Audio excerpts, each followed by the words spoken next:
This is the introduction which Glen Sherman and myself, Al Scarfe, used on the 3 videotapes which Glen and I originally made out of his 8mm material here in December. What's happened now, though, is I've taken the same material and cut it back down to about 2 hours and 8 minutes instead of 5 hours and something. And I've got the audio part on it in this case. So this is more or less the Reader's Digest edited version of Glen Sherman's tapes. I have the originals, and I have also his original 8mm movies in case anyone should ever want to see them. But this is the edited version, and the sound is in the normal phase on the video.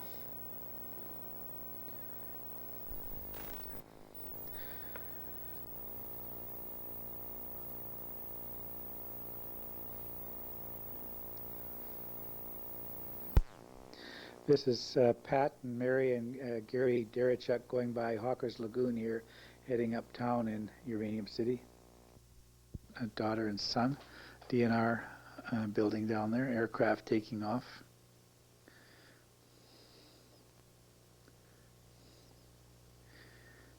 Way back by the beginning, that lady sitting out on her front step there, side step, that was Audrey Ellingham.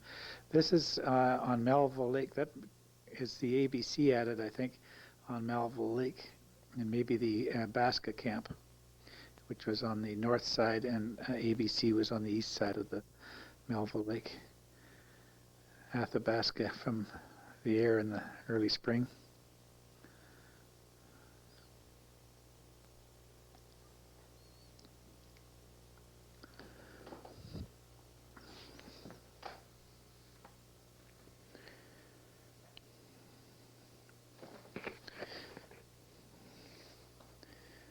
This is Fishhook Bay of Lake Athabasca, over just east of Box Mine area. Aircraft taken off. That's myself sitting there. We came out to check some claims at that time.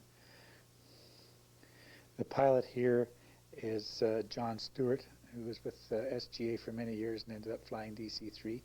That's Glen Sherman, the radio operator, whose tapes all these are. And that's the RCMP sergeant's dog right there, and that's in between the RCMP and the DNR building with across the street is the buildings behind Hawker's, which would be Jutra, and that there are the Fenner girls. The smaller one is Caroline, the larger is Rhonda, and this is their mother, Betty Fenner. She was the wife of the radio operator. She's a British war bride.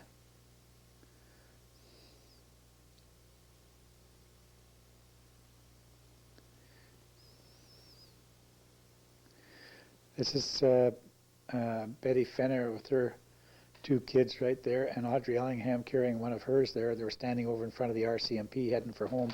They went right past what we had there was a volleyball net set up in the yard of games between the RCMP and the resources people there. This is the back door. This is Diane Archer, wife of the geologist for Basca Uranium. She's obviously there. She'd go in the back door and pick up messages from the radio room. The boy there is the Abovsky son. The people across the street. That little girl going up there is one of the Stevenson kids, corporal, or I don't know if it's corporal or RCMP. That's myself, Al Scarfe, on the left, and Ben McIntyre on the right. The general practice was to walk down and swim, go down the path along the creek and swim off the dock in front of the drilling company there on Martin Lake. So that's obviously what we're doing there in the summertime, probably 1955. It may have been one of the other years, but I suspect 1955. There's Glen Sherman. He's making like a scuba diver type thing. There's close-up of McIntyre. This here is the beach at El Dorado town site on the north end of Beaver Lodge Lake. Part of the El Dorado town site. That fellow there is a radio technician, Bob Delgarno, and this here is resident geologist Ted Ellingham with the bandaged hand. I don't know these kids who they're, obviously residents of El Dorado.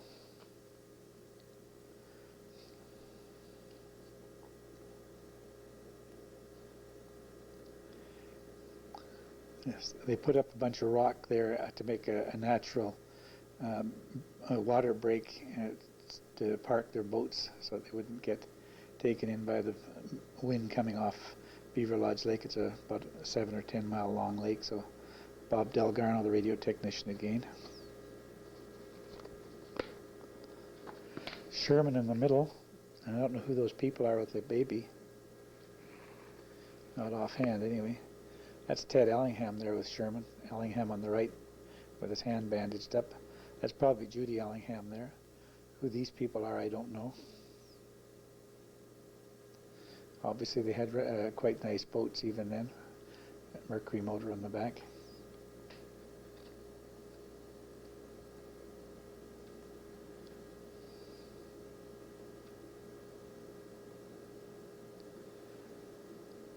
These are two. A lady on the right I should know, but anyway, it's a El Dorado town site. This is water skiing off the diamond drill dock down at Martin Lake. That's probably Bill Ladke, who worked for the Bank of Commerce at that time, and that would probably be Alvar Oak's boat, maybe with Des Fogg. There's the DeRoche sisters, Joan on the right, and I forget the name of her sister there on the left.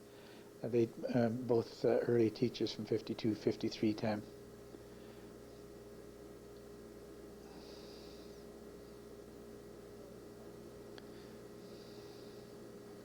That's Joan again. The Branscombe girl there putting on a life jacket. That was Ladke on the left.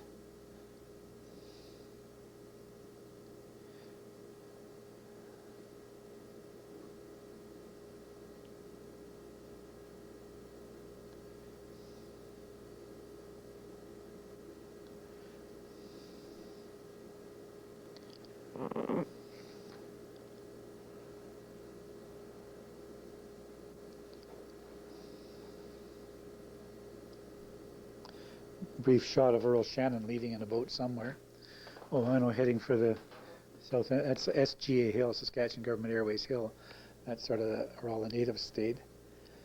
This is the portage in between Martin Lake going into Beaver Lodge. Like Beaver Lodge flows into Martin, and it's pretty shallow there, so you have to work your way through.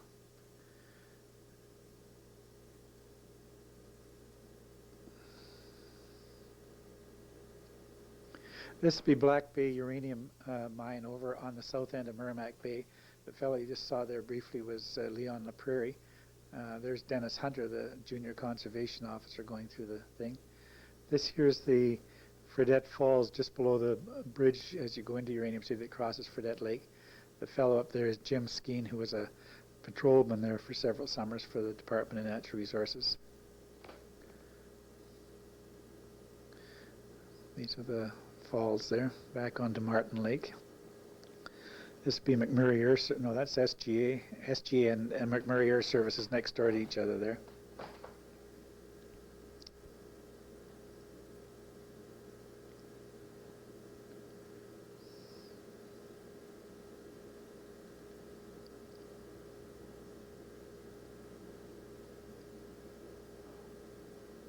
El Dorado town site from the air.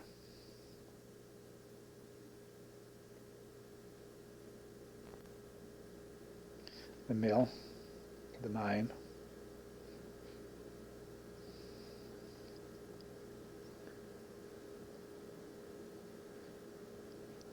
This is Mineral Claims Inspector Ray Williams, who worked for Department of Mineral Resources at that time. He came up regularly to check claims. That's Ben McIntyre in front and myself in the back. We were out with the claims inspector. Well, he went claims inspecting, we went fishing and generally doodled around. Heck Nadden on the right, and then Rodney Nadden up front, and I'm not too sure who it is in the middle. And they were fishing just outside of the entrance to the portage on Beaver Lodge Lake Martin on the Beaver Lodge side. Heck did quite a bit of fishing along that shoreline just as you come off to the right, coming onto Beaver Lodge Lake from Martin. That's myself with a lake trout, probably on Beaver Lodge. And I was with probably Junior Conservation Officer Dennis Hunter. Yeah, that's Dennis. So we were doing some fishing out there, I guess.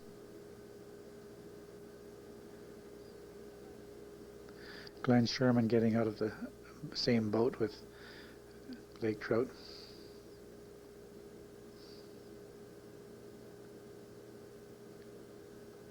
Hamming it up a little.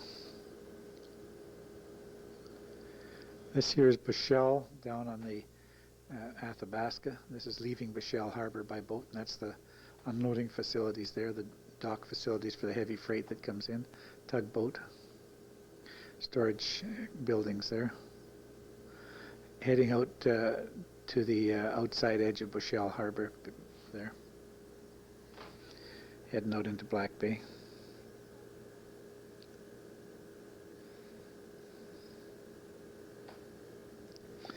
That's Conservation Officer Shannon. This is Ben McIntyre and Glen Sherman and myself, and we're at a lake just off to the north and east of El Dorado somewhere. I forget which one it was, but we had heard that the way the Indians cook pike is take a stick and run it down their throat and hang them up over a fire, and when the fish drops into the fire, it's ready to be eaten. Well, of course, we had to try that.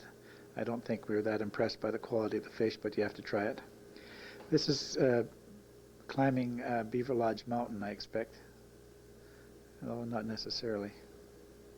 That's Sherman there.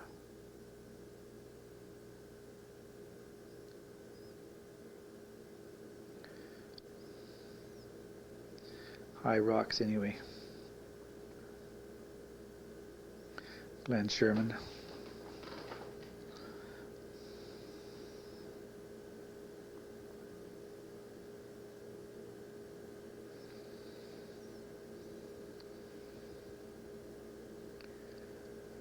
Ben McIntyre sitting on or lying on a rock rereading a book and continuing reading the book on the shore. This is El Dorado town site again from the air, the radio tower. This looks like the fish camp. No, it's Bushell, back to Bushell. Myself running a motor, we're leaving Bushell Harbor going somewhere.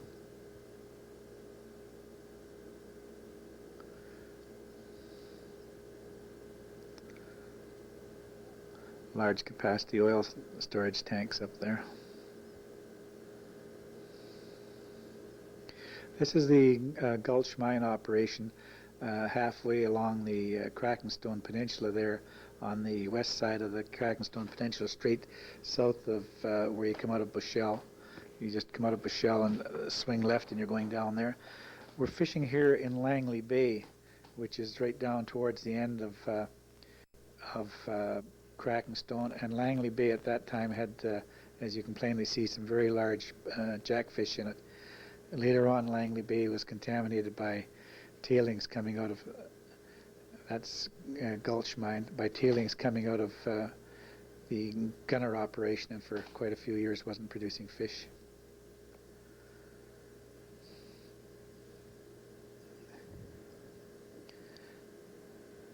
That's I think that fellow there was a school superintendent. There was Bob Delgarno again.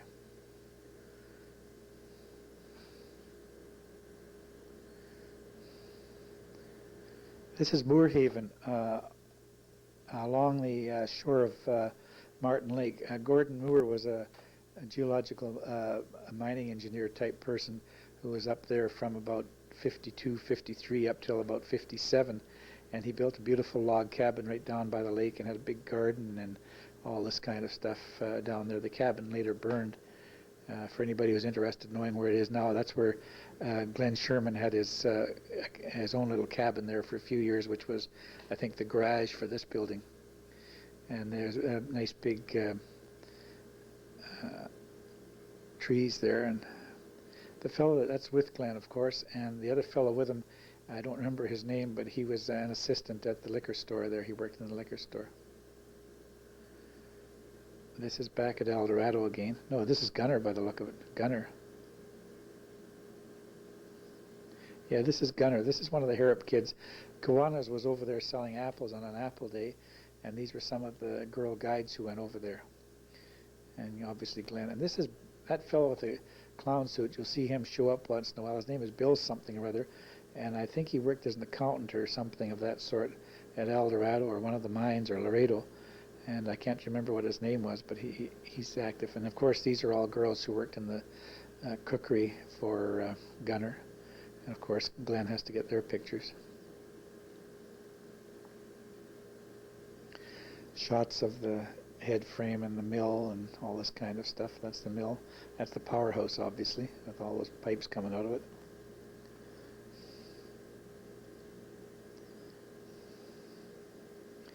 That yellow over there is a pile of sulfur. They made their own sulfuric acid there in a sulfuric acid plant to assist in the milling operation. That's the workshops right there. Got another. These are some horses down by the south where Crackenstone Creek comes out onto Athabasca. There's sort of a pasture effect down there. Laredo Uranium Mines, home of the Laredo Uranium Kings. Laredo Uranium Mines. Obviously, this is Laredo. That's my younger brother Jim there. I was up there shortly, and he was down at Crackenstone Falls. These people are all berry picking. That's Bill Gray, the liquor vendor there with the kid. The baby, and I'm not too sure who all those other people were. This is part of Laredo. That's the Laredo head frame, and that's the view from up by the head frame looking down onto Beaver Lodge Lake.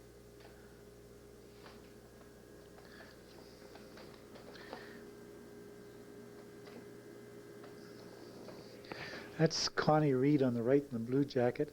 She was the daughter of a fellow who had a diamond drill business there. The blonde girl, I'm not quite sure. She's probably a Sherman girl, but I wouldn't guarantee it. And this is with Glen down around Crackenstone Falls, I would think.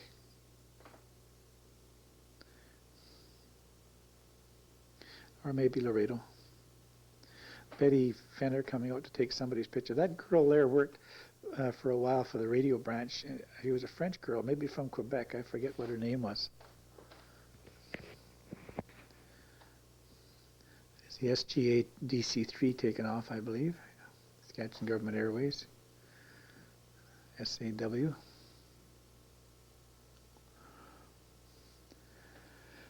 This here is RCMP pictures. That's probably Robbie Robinson. That's Brian. The heck his name? Don Bryden. That's who it is. That fellow sitting back there. Don Bryden.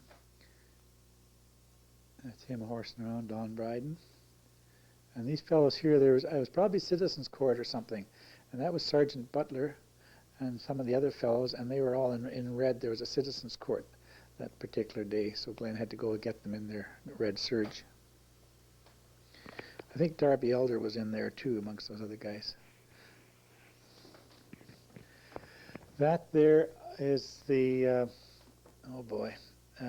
Gordon and Norma McCarty. Gordon was an RCMP constable, and Norma was a nurse up there. You'll see them here. There they are again, those two there on the right.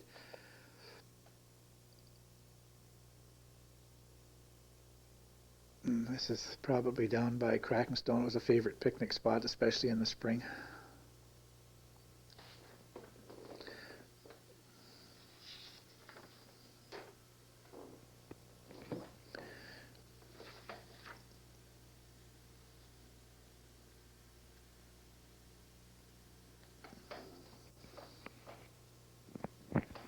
McCarty's. I don't know the other people.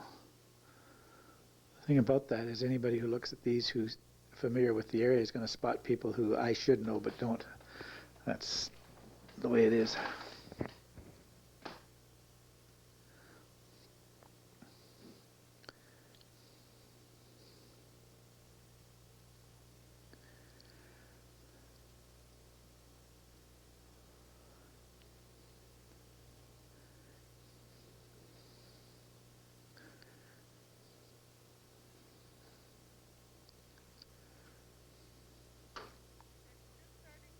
McCarty's up front, and whoever these people are looked a bit like Norma Whitridge, but I'm not sure. And that red, no, it's not.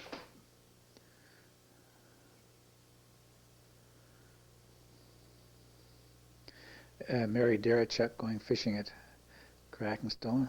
out in the backyard behind the DNR office. Again, Girl Guides are out for something or other there. Doing some selling, oh, maybe Girl Guides cookies. That's myself repairing a clothesline pole. That's probably the, there's Les Beck, the resident geologist at that time out sunning himself. That kid on the swing was probably his son. That's an RCMP fella, I forget his name, and that girl with him is a teacher, and I think they were married. But the names escape me at the moment. The dog is probably, that is, that's Stewart's dog, the one black. There's two black Labradors. I'm not sure who they, I think those are probably from the same litter, but Stewart's dog was called Careless, and that's Glen Sherman. Oh, that's probably Glen Sherman. Glen Sherman had a black lab at that time too, so that would be, Glen's was called Laddie. So this one here is probably Sergeant Mann, if I remember correctly. Or no, this is Butler. I think this is Butler. And these RCMP constables here, the faces are familiar, but the names have gone.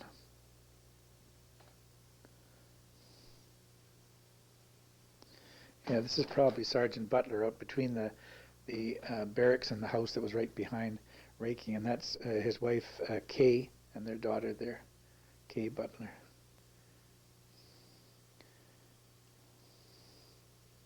That boat canoe rack out there, I built that thing.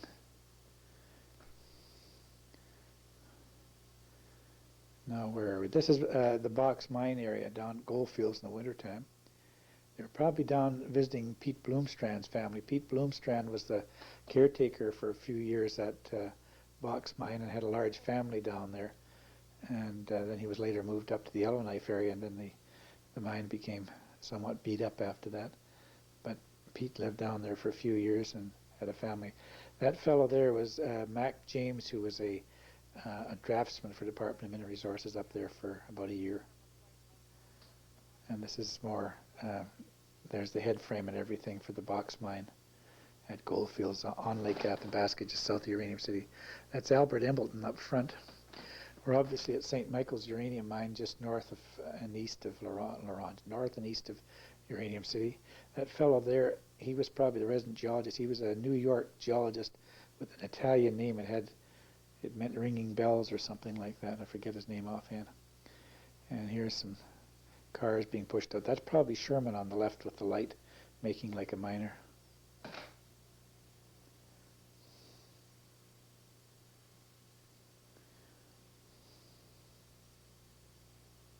Cage going down. Drill equipment being hauled in. Car coming back out, being hand pushed. This is a pretty small mine. I don't know if they had the need of much power equipment. This would be the hoist room. There's the hoist cable. That's the indicator as to where the cage is.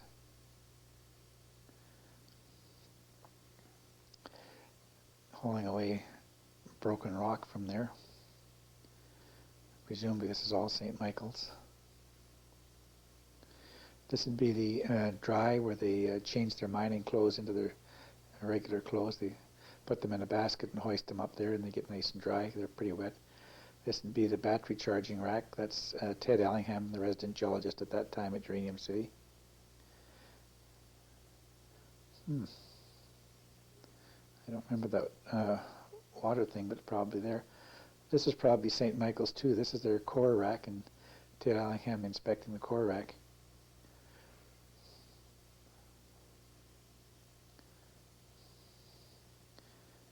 This is behind the RCMP house, and maybe they're putting on screens in the summer or something, but that's the Fenner girls. That dog on the left was Fenner's. It had a bad leg. It was limping forever.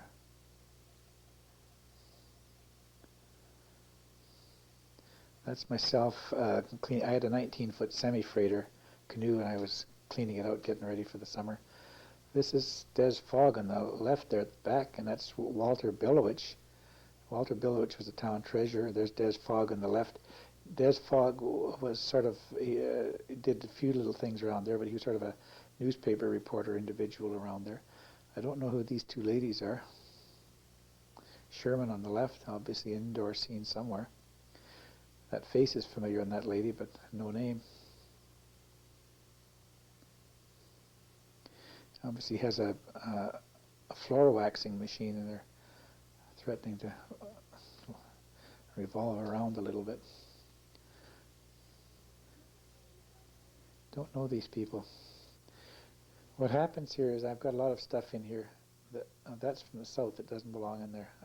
I was editing out an awful lot of this, but I didn't get everything that I wanted.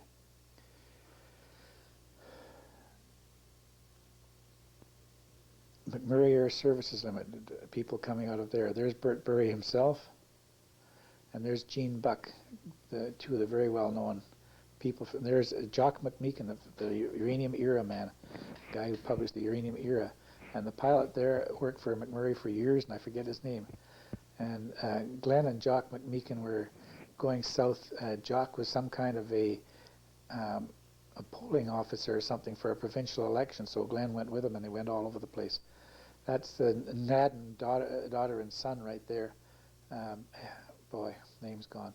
There's Caroline Fenner and Judy Ellingham in the back of the DNR truck, and there apparently we were down getting some topsoil, probably from the Krakenstone Falls area, to use in the gardens. That's Albert Embleton hauling a building somewhere of Embleton Construction, and these people are out fishing. The guy who just put the bug dope down is Robinson, the druggist. That's him back there. That's Paul Bianco, just briefly on the left there, and Sherman, I guess. I don't see Sherman right now. Krakenstone Falls. Krakenstone Falls will keep appearing in these pictures because it was a very popular place. No end of pictures being taken down there. The nature of these pictures with Glen, he had them by subject mostly rather than chronological, so the time and place will change around rather abruptly back and forth. These are not chronological order. The guy there, I think he was a cab driver or a miner or something, I forget his name. That face is familiar too, that fellow.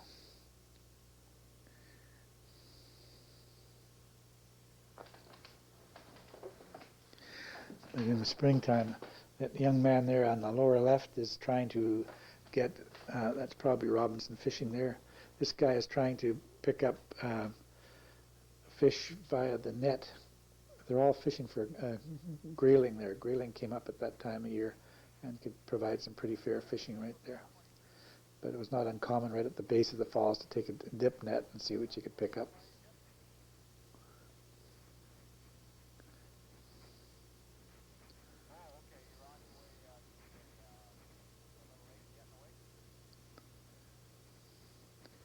Okay, Judy Ellingham and the two,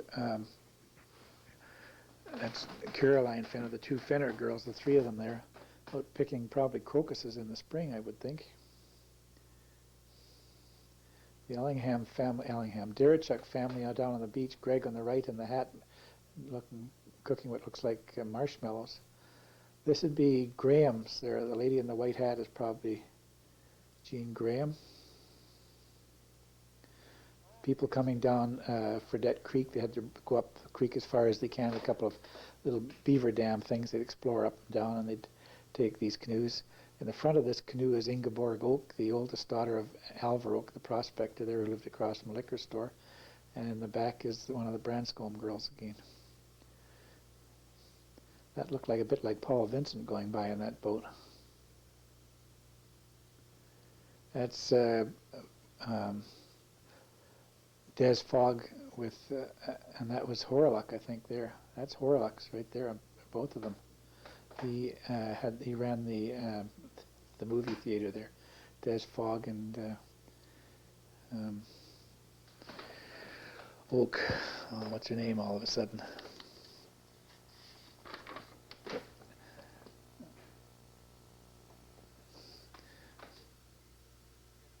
Greta Oak, that's who I'm looking for. This is climbing Beaver Lodge Mountain. That's Glen on the left and probably geologist Doug Loring who worked for the federal government.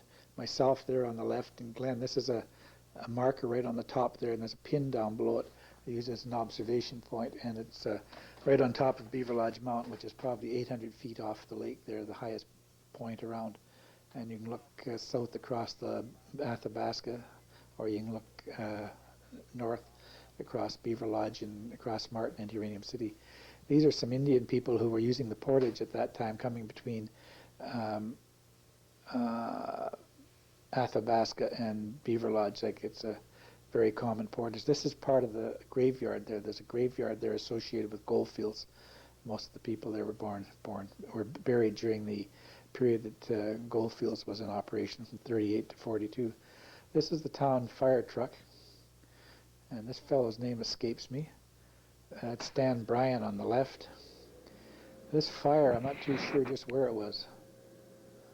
I should recognize it, but I don't really. It's big enough. It could have been the Uranium City Hotel, and it might have been the first hospital we had there, but that was a smaller fire, I think. Glen was getting too close to this one for me to recognize where it is. There's a house back there. That wasn't the hospital. This here is a cabin, a log cabin. I'm pretty sure this is the one that was owned by Art Ladiseur that got on fire, and the location of that cabin was pretty well on where the ball diamond is beside the Can-Do High School now. That's about where Art Ladiseur lived, right on the intersection of that's Ben McIntyre with the hose. The intersection of the main road going through town and where he turned right to go to the garbage dump. But this should be Art Ladiseur's cabin burning down.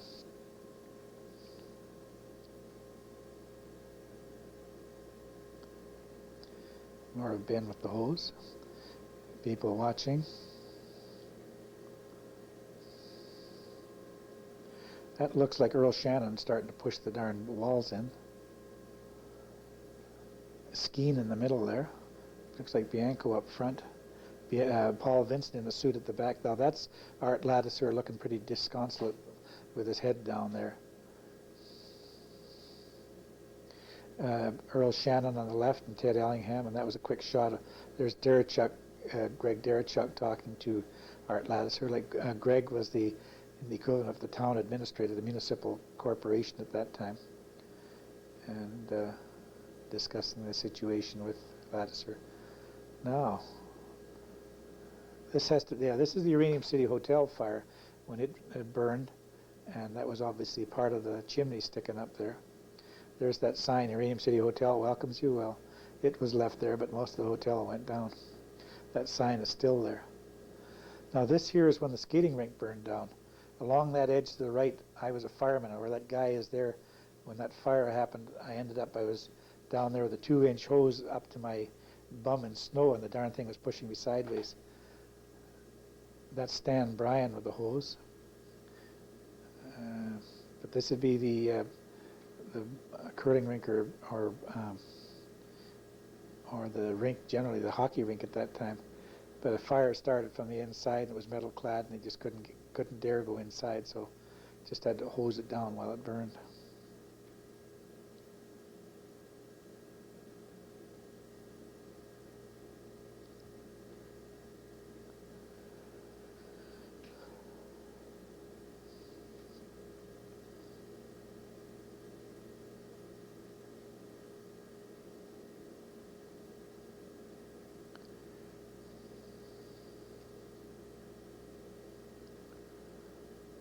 Don't know who these people are.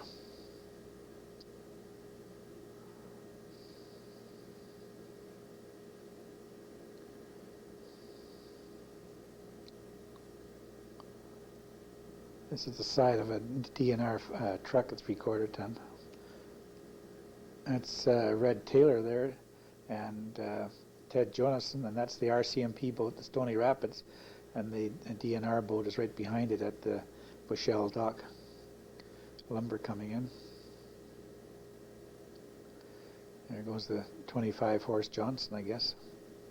And away they go out onto the lake in the patrol boat. That would be a wooden Peterborough. There's Red Taylor, conservation officer, and his assistant was Ted Jonason at that time, having a picnic along the shore of Athabasca somewhere.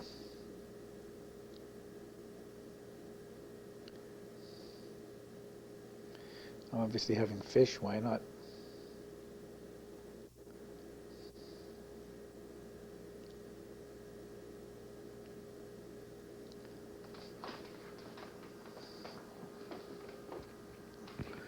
Shots of the reefs along the lake shore there.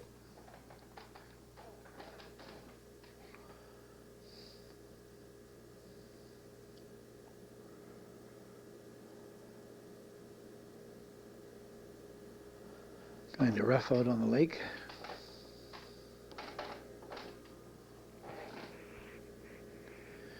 Barges out on the lake. Must have been rough because there's a long cable between the towing tug and the barges. When the weather gets a bit tough out there, they tend to let more line out. That's the Niangua. That's the surface tug that just goes on local errands around there. So it was probably just hauling acid or something to or from Gunner Mines. Back where they started.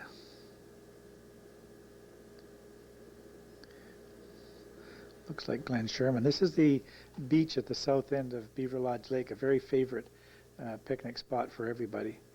I'm not quite sure what the occasion was, but there's more than just a few boats in there on this one.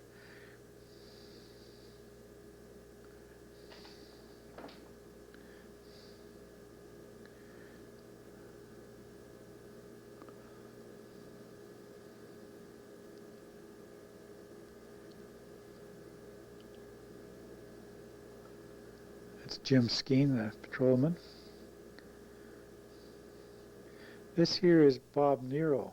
He was up there in 1960 and 61. Yeah, that's him. Dr. Bob Nero. He wrote the book on the birds of Athabasca. He was up there with Fred Larman.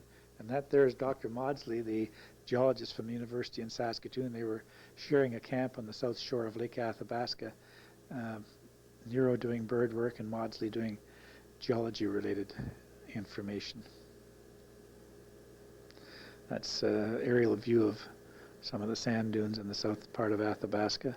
That there's the McGinnis Fish Camp just east of Gunner, mile and a half east of Gunner on Lake Athabasca, St. Mary's Channel. Back to McMurray Air Services Limited in Uranium City.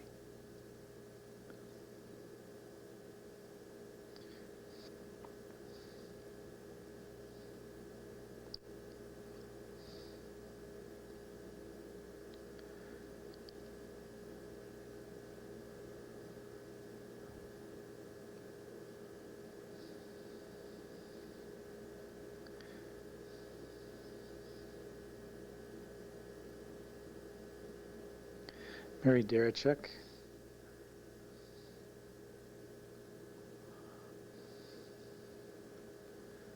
That's Ray Williams there doing up his parka. There's Hazel and myself, probably about 1960, in between the office and the house we had at that time. That's looking north, just past the liquor store there on the left. The DNR truck obviously had a collision with a taxi in the snow pile there. Dog team out on Martin Lake. This is the Mission St. Bernard at Campsel Portage, built by Father Brown in '52. Oblate Mission. Various scenes around Campsel at that time. I don't know if that's dog. Yeah, there's dogs up on the roof sunning themselves, or maybe fur. I don't know. This is a school, the local school, which had been, for some reason or other, it was out of service, it was abandoned. It was open inside there, and there hadn't been school there for some time. There was desks and books all over the place, and this is that's Clarence Ferguson on the right, the Department of Natural Resources Conservation Officer pilot, and that's with Red Taylor by the look of it. Let me see. It could have been Flatiger, but I think that's Flatiger. Yep. That's Flatiger. These are things on the wall. This is Trapper Tom Keller down at Jackfish Creek on the south shore of Athabasca, a quarter mile inside the Saskatchewan border. Now, where the heck are we? This is Tom's house. He had sort of a two-story house there built in the late 20s. That's him bringing out the fur. He's going to Yeah, Grant Flanagan there. Bringing out the furs, and Grant's picking up his furs and we'll taking in, and I presume selling through the fur marketing agency. I don't know what year that would be, but probably in the general neighborhood of 1960. He had some sleigh dogs of sorts around there. This is Oscar Danielson's, which is his next door neighbor. This here is Caribou coming up right beside Gilchrist School in one of the springs there, about 61, 62. Glen was standing there. These were a spring migration, came right off the lake and up past Gilchrist School and right through the graveyard. They tore the fence down. Now this is one of those hermit trappers. Which one? This is probably Danielson right here. In the springtime, of course, the summer. That looks like Clarence Ferguson again. And that's Grant Flanagan's oldest son, Larry, there. And that's Fergie on the right. Yeah, this is Danielson down. He lived just to the west of the mouth of the Williams River. He was up in there. And these are caribou viewed from under an aircraft wing and viewed flying over them. They tend to come through there in very large migrations. This here is setting a strychnine trap in the ice, and I don't think this is Flanagan. I think this is Red Taylor. Red Taylor was the conservation officer before Grant Flanagan, but with Glen's movies it can jump back and forth a little bit time-wise. And what he's doing there is, that looks like, oh boy, the pilot for SGA there. That's Simonson, Len Simonson, the agent.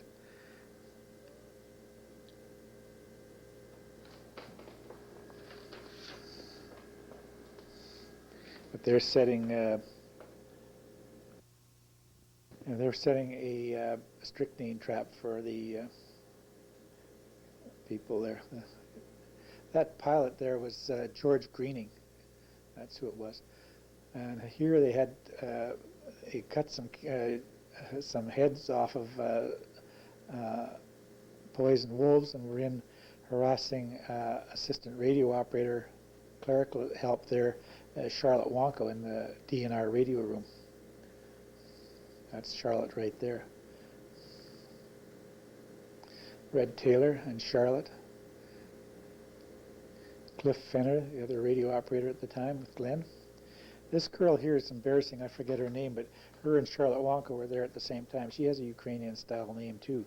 There's Red Taylor in his office, the conservation officer's office, right beside the radio room, and this girl worked mostly in the radio room, but maybe she did some helping of Red Taylor too.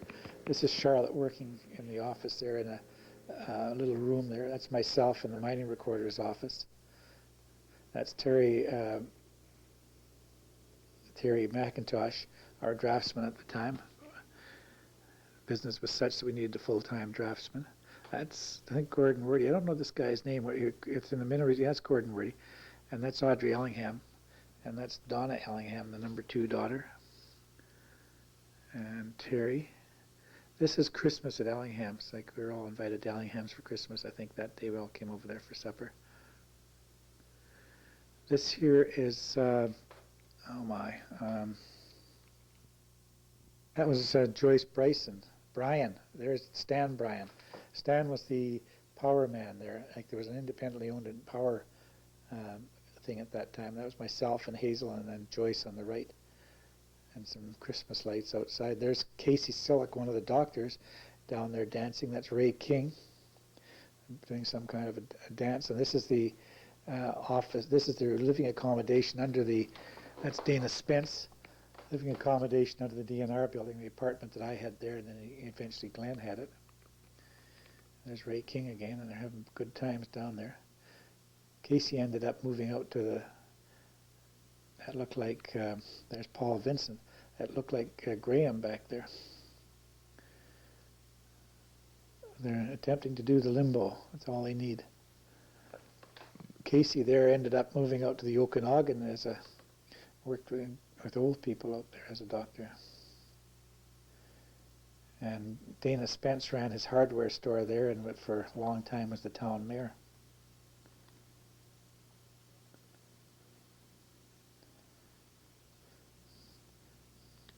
All of these have been edited somewhat. If you think they're a bit long, here Glen's version is even longer.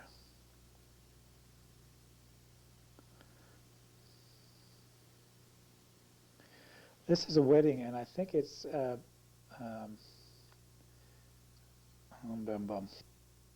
it's not the Patty Harrop wedding, because it was later. I don't know whose wedding this was. Anyway, somebody may recognize whose wedding this was. That's the Turner girl. Her father was a prospector, and she sometimes worked for the radio branch. That's the Bryans over there in the middle.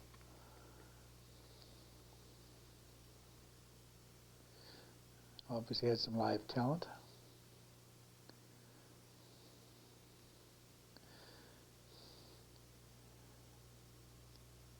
Most of this tape was taken from Glen's just to help myself out, but now this is the Patty Harrop wedding at the United Church. That's Patty there. I don't know her husband's name. It's Merton John Harrop right there, her parents. John Harrop was an MLA for a while, coming out of Uranium City, and in CCF is Patty. He was the CCF member for at least one term there.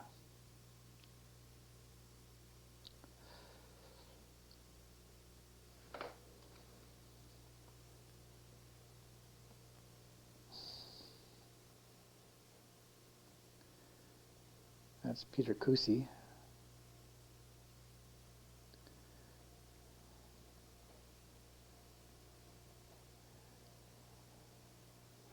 Bill Seaman trying to be ugly on the left, and I don't know who the girl is.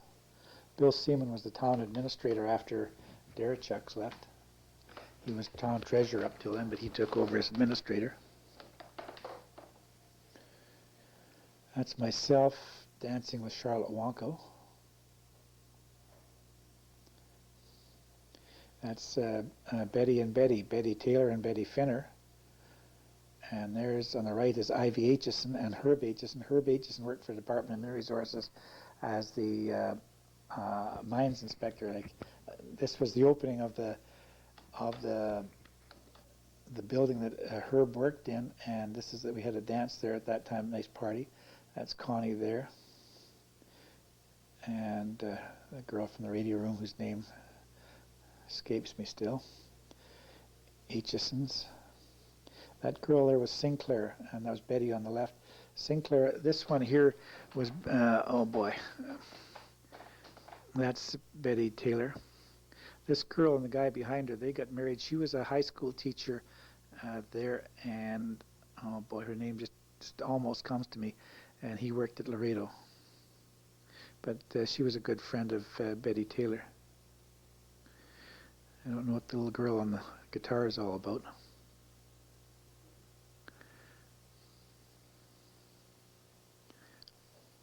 This looks like another Kiwanis Apples Day type thing, and this is down in the apartment underneath the DNR office there.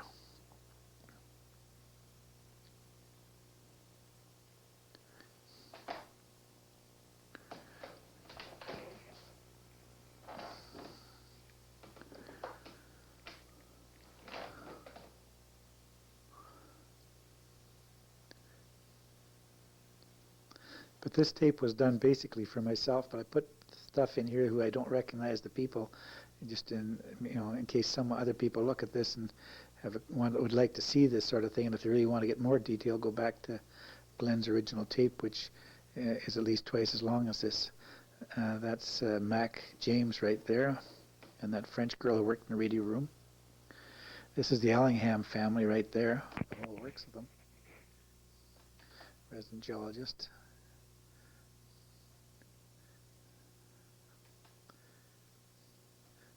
The youngest one there is Sharon, the oldest one is Julie, and the middle one there is Donna. And this is over at Markowski's house. I don't know where Glen got hold of what looks like a clarinet, but he's going through the motions of playing it. That'd be Jeannie Markowski, the blondish girl. Bill, no, it's myself there in Sherman.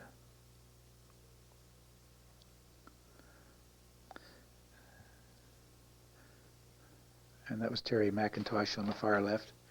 This is Jeannie Markowski, I expect, having fallen asleep. That's Doris Markowski. I'm just going to put a cover on Jeannie. I don't know. I have no idea what I'm doing out there. Doris is pouring herself a drink from something.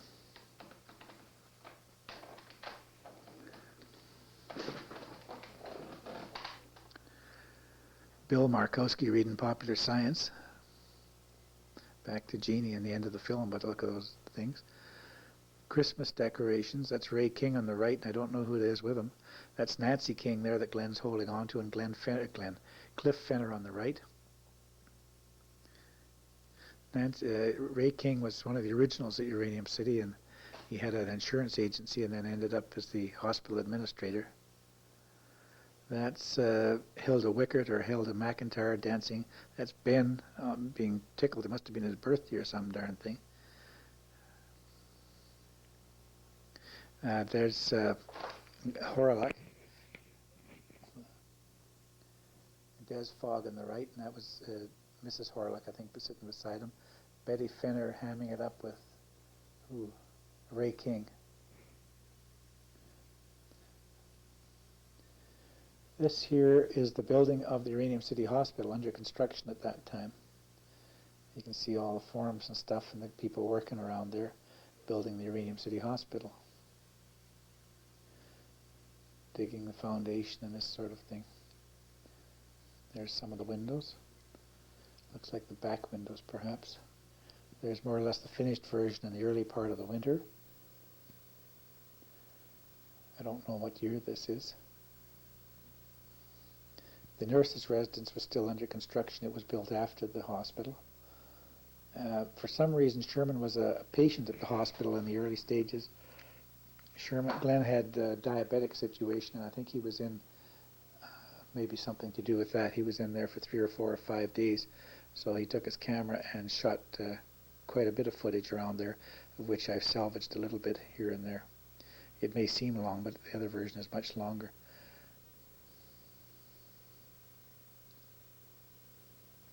That's Rita Hales, the matron on the left. She was the matron of the other hospital that burned down. She was one of the first people after Ruth Harrison Shannon, who was in there nursing. She was English, I believe, or Irish, I'm not sure which.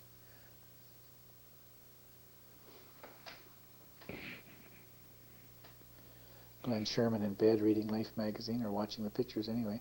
That there is Lita Hemmingson. She was a nurse in the early stages, and eventually ended up as a public health nurse there, and her husband Al worked at the El Dorado. That lady on the right, I think, could have been Mrs. Ben McIntyre, Maguire rather, but the wife of the fellow had the hardware store, but I would make a bet she's a familiar face. And the guy, I don't know who he is there. Nor the boy. But he was having good times in the wheelchair. That there, I don't know his name, but he was the hospital caretaker, did all the mechanical work around there. I don't know who this girl is. There's Lita Hemmingson again. They had a large family, all very active in Uranium City. Al worked for El Dorado, and then he also did quite a bit of flying and prospecting and all sorts of things. That girl there, that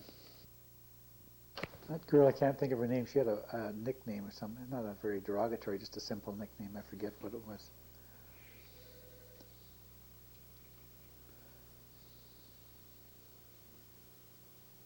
I don't know that. That girl there was a nursing assistant of some kind, not a regular nurse, I don't think.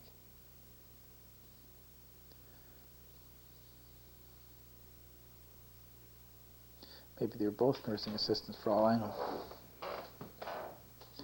Having good times making a bed anyway.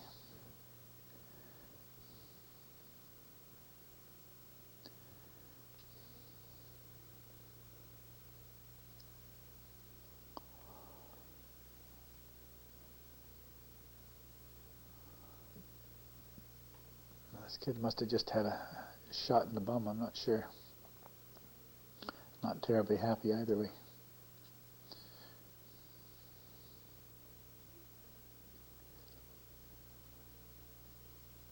Now that little girl there is Bob Simpson's wife, and they got married up there, and I forget what her name is. Right, I think it was a French name. I'm not sure. Can't think of it right there. There's Rita Hales having a cigarette, and that's Velma Melrose, later becoming Velma Melnizuk. Velma was in there about the same time as Rita. Stayed there for a long, long time. This fellow, I have no idea what his name was, but obviously he was the first hospital administrator. And this lady here, she comes up with some regularity, and she's very familiar, and I should know who she is, but I don't know.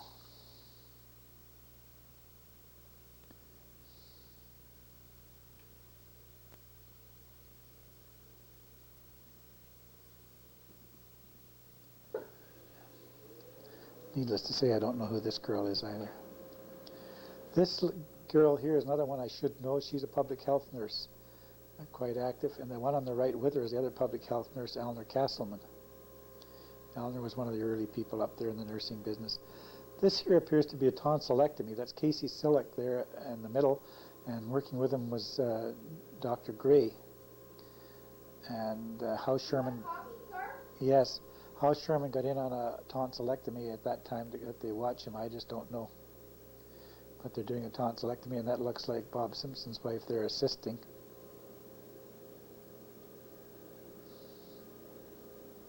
And who the victim or the patient was, I haven't got a clue.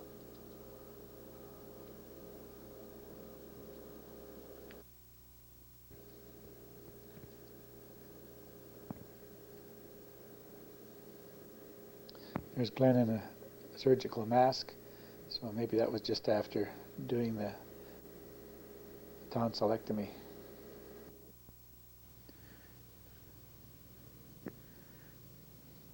This would be in, this is where Velma Melrose was working. As she was a lab tech, and here she's doing an x-ray of a leg, apparently, of this kid.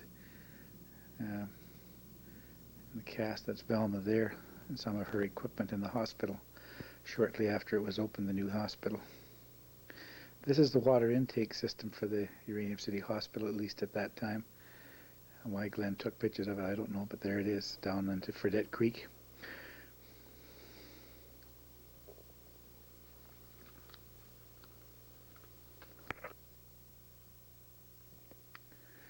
There's the nurse's residence in the late stages. That's Jean Graham there, and that French girl.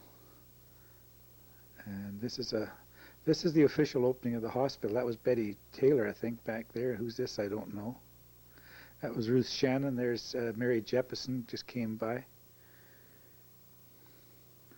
I don't know who's writing.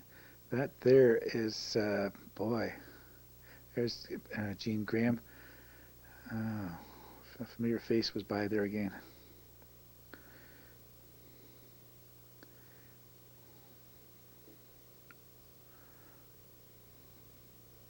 Ruth Shannon, signing the guest book, I guess.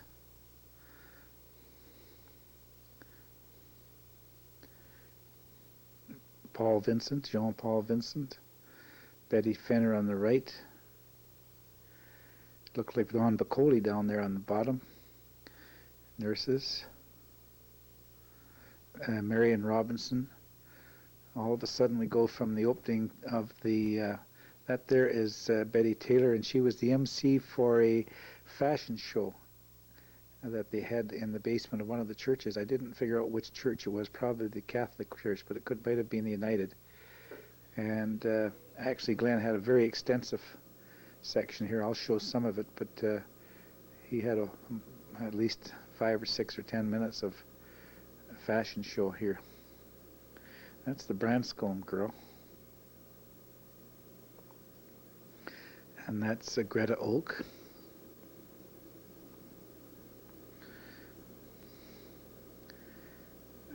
That could have been Horlock, I'm not sure.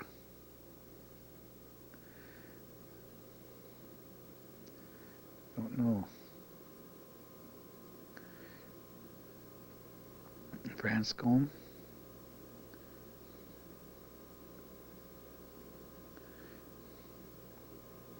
Same girl, I guess.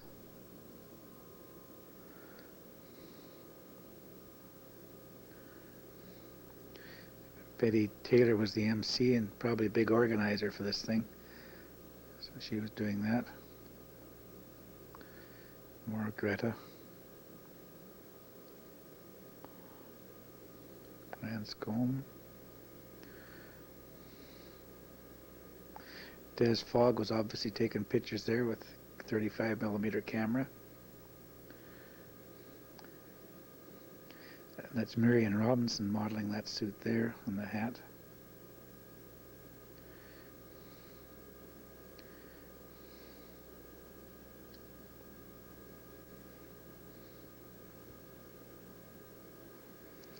Now, back to prospecting. This is Gulch Mines, apparently.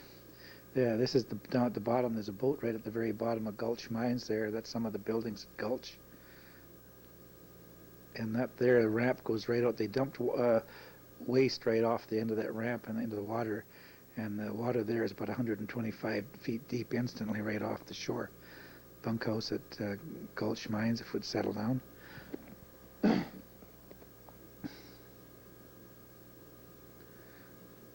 Looks like they had their power up in the top. This is the, after Gulch was shut down, but look at that.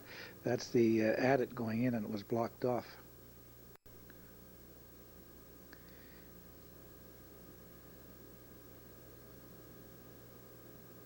This doesn't look like Gulch Mines. I don't know where this is. Could have been, though, I guess. A boat out on the lake hauling another boat. Looks like a canoe in tow. SGA. That's Dr. Gray there in the white, and that was Herb Aitchison, and the RCMP, and Fergie Ferguson there with his back towards me. I don't know the guy here. And this is probably the coroner's jury for Chick Zenchison when he got himself killed in a prospecting accident out in the bush. And RCMP, there's Ben McIntyre there. And I think these are people looking at the scene. And this here is where Chick Zenchison was working in rock. His rock drill Ponjar broke down, and this was very early in the spring. There's Herb and Robbie Robinson, the RCMP, and he was putting dynamite into hot rock there and blasting it without a machine. There's Dr. Gray and Robinson, or rather McIntyre, right behind him, coming through some water there. And I'm pretty sure it would be the Chick Zenchison coroner's jury. There's Rennie Baudet, very well-known SGA pilot from the north, practically a famous individual, an exceptionally good pilot, well-known.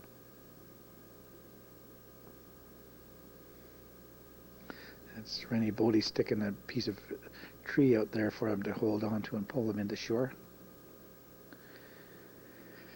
Forest firefighting, I expect. I don't know where it is, though.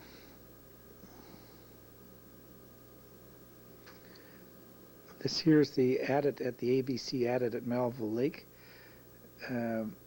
just a couple of miles east of Uranium City there on your left as you go towards El Dorado.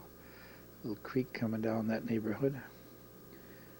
This here is one of the housing subdivisions, I believe, at Uranium City, but where, I don't know. That water intake looks something like the hotel, but I'm not sure. This is working in the backyard behind the radio building. They're putting up a new antenna there. That fellow there in the checkered shirt is John Kushnerek, a radio technician from Prince Albert. He's retired now and works as a real estate agent in Prince Albert. Quite a local, there he is again.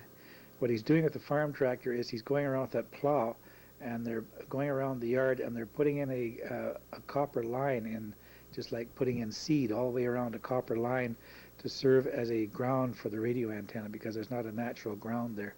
So he's putting in the ground for the radio antenna.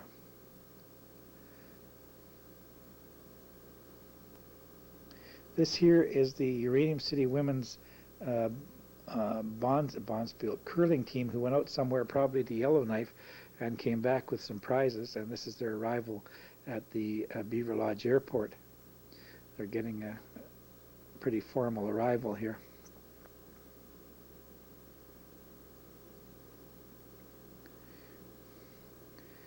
Now, there's Mary Darachuk on that yellow crown there, and this is the cup they obviously won somewhere. Now, this here is Eleanor Castleman's sister, who's married to a guy there, and I forget her name. That's Lena Pelton in the middle. But the lady to the right I should know, and that's embarrassing, but it's Eleanor Castleman's sister. And the one to the far left, I believe, is Mary Vincent. I'm not absolutely sure of that, but I think it's Mary Vincent and Mary Darachuk and Lena Pelton and Castleman's sister, who, embarrassed to say, I can't think of her name right now. This here is when the curling rink was rebuilt. This is a volunteer crew working to put up. There's Pete Cousy. There's Jack Whitridge with his back towards you there, bare back. There's Stan Bryan putting up someone pushing over the old chimney, putting up a new waiting room for the curling rink.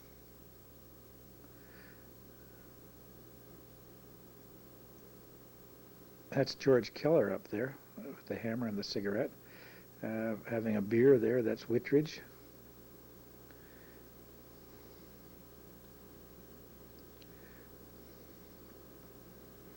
Don't know who this is with the lake trout of some kind. Pretty big one anyway. What's this? Oh, Sherman was going to go hunting there, and this is obviously a women's. That's Jean Graham there. I don't know who the other women are. This is out at the Lake Cinch mine area there, probably United Church picnic or something of this sort, and they're having kids' games. Glen Sherman is being shaved there by some woman. I don't know who she is. Maybe I should know, but I don't. If you look up here, someone may recognize who she is, but I don't know who she is.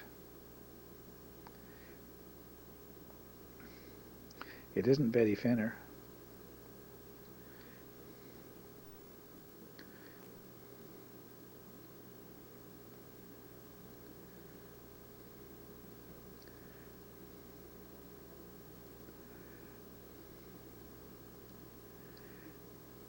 Mary Darachuk and Greg Darachuk and Jeppesen back there. That lady I should know too, and I can't. She escapes me.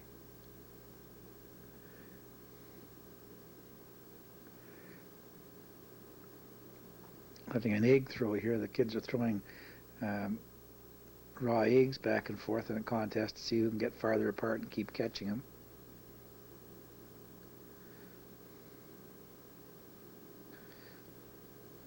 Barry Darachuk and Greg and the son there, Gary.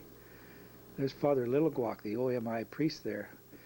This is at the airport. He's got a quick glimpse of Father Littleguac, very strong-minded man, very well known amongst the Catholic people there at that time. He went on to Yellowknife, and I think he's dead now. This is putting in the sewer pipes at the Burns and Dutton crew. This is right in front of the house we lived in, right next to the office there, but putting in the sewer pipes at Uranium City. This would be 1957, I guess, and all the stuff associated with that. Betty Fenner, lake scene somewhere. There's Heck Madden on the left and Norm Jeppesen right there. They're homing in on those two fellows, both of them dead now. And Madden ran the lumber yard, and there's Dora Madden, Heck's wife. Madden ran the lumber yard, and Jeppesen was the hotel manager there for many years. Now there's Ben McGuire right there with a cigarette. This really goes back. This, like, time-wise, this has to be about 55 or 56, because Ben McGuire's hardware was closed not too long after that.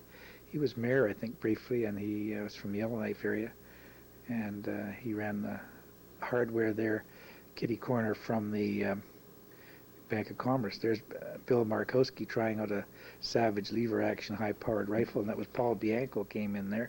I don't know who that lady is. Doris Markowski's the one in the red. It looks like curling prizes of some kind. merchants are always being hit up for. There's Paul Bianco, who was the first lawyer in Uranium City. This is along the dock at Bushell there. A few years later, there's the Seaforth. I'm cleaning off a knife. There's Alec McIver, the merchant, and Alec owned the Seaforth and later on owned the Stony Rapids. Sherman is buttering a piece of bread or something there, and I don't know that guy's name, but this is all Bushell area.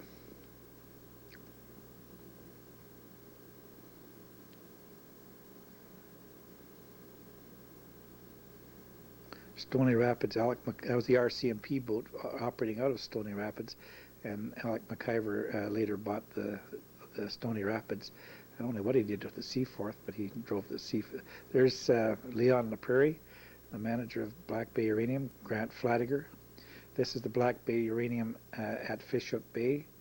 They had an operation for a while there, but they extended the road from Laredo Mine over, following the power line over to Black Bay Uranium at Mermack Bay there, Fishhook Bay, which is just east of Goldfields. And they ran the mill. They took that stuff and they took it to the El Dorado mill for a while, but it was far too high. I think it was in molybdenum or something like that. That fellow worked at Black Bay. It was too high in molybdenum, and they had to it increased the cost of milling at El Dorado quite a bit, and to the point where the charges that El Dorado had to put on Black Bay for milling their ore because of that extra material that was in there was too high to make the mine feasible, so they had to shut it down. And later on, I believe they burned all the buildings. There's the adit going into the Black Bay uranium property. That's Leon LaPrairie coming in there right there. This is Glen's going hunting here someplace, and this guy, he worked for Leon LaPrairie at Black Bay Uranium. I don't know who this girl is. This is a party in the DNR apartment. Probably after hunting, Glen and those guys were out hunting. There's Turner, the girl who worked at I think that's her. No, maybe not. There's Leon, good party man. I don't know who that fellow is. That blonde there, I think, she's from Yellowknife, and I'm pretty sure that was Leon's wife. He married her, and I think they divorced several years later. I think he remarried, but I'm not too sure. But she had a mining background in Yellowknife too. Leon with what looks like Sherman's cap, putting on a performance there. Department of Natural Resources 3/4 ton. Ted Jonason and Red Taylor, and they're going out hunting, I guess, with Glen somewhere. SGA Beaver. And that guy in the Army uniform is Glen, his old Korean Army uniform. He's going hunting in that. Glenn Simonson from SGA. And this is views of Gunner Open Pit. I don't know if it was flown over at that time, or anyway, it's Gunner Open Pit. It was the order it was on Glen's movies.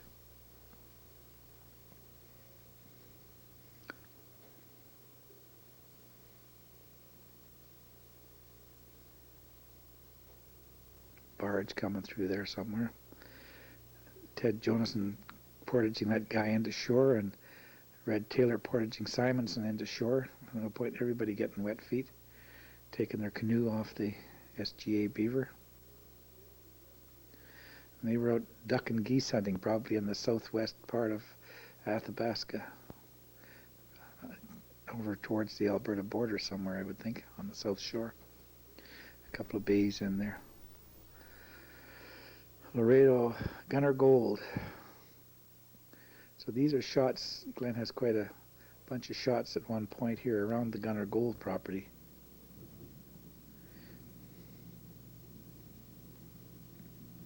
There's the sulfur pile. This is the open pit in the early to mid stages of mining Gunner Pit. The trucks going down into the bottom of the pit to pick up ore and bring them back up to the mill. Drills, blasting equipment down on the bottom.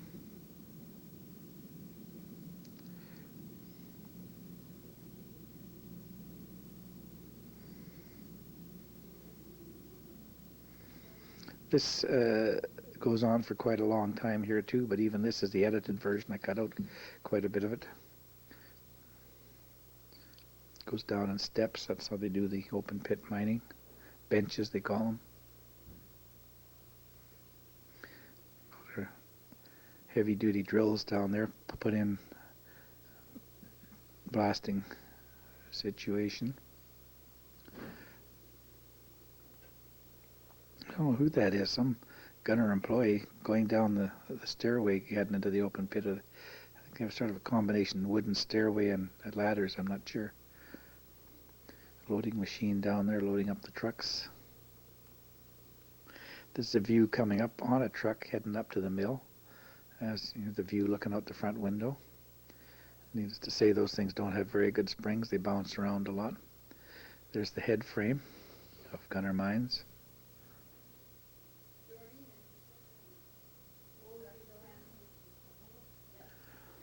Water tower, sulfur pile. Mill. Disposal tailings. That's probably Gunner Airstrip just north of Gunner there. There's the pit. Gunner had its own airstrip located just off Langley Bay, I think. Runs east and west. But they didn't have a road into Uranium City. They deliberately isolated themselves and flew their own aircraft in from Edmonton.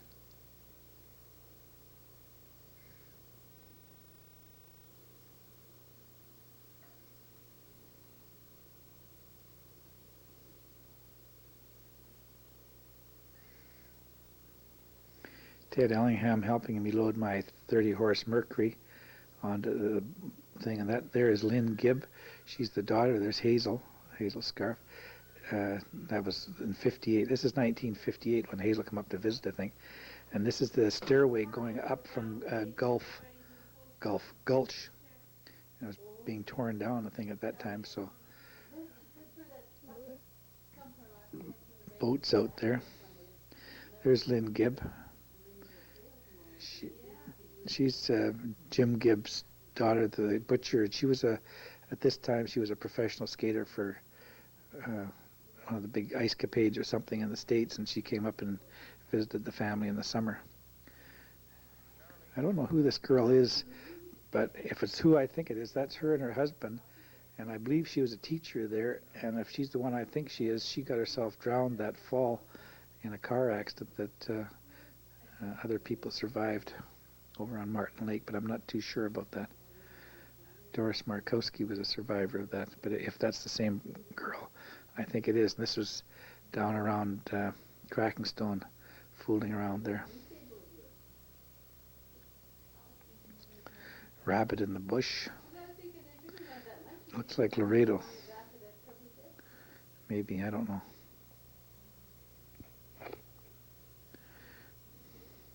Yeah, this is Laredo.